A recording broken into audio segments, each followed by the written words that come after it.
What is up, guys? Brit Tech here, back with another video.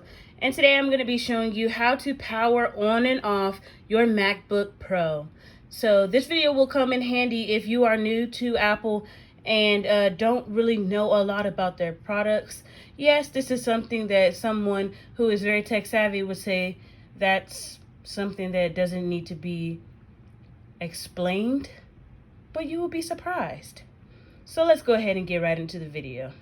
So what you need to do in order to power on and off your MacBook Pro is come over to this little button right here and press it and hold it down until the screen lights up.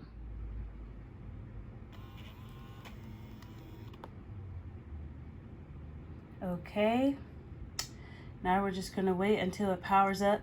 But guys, if you happen to press this little button down here and it does nothing, make sure that your laptop is charged. If it's not, go ahead and plug it in and that should do the trick. If not, then you may have to give Apple support a call because there may be something wrong with your laptop. But yeah guys, that's pretty much how you do it. It's how you power on and off your MacBook Pro.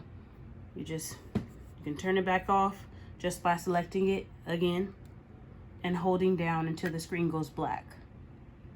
Hope this video helps.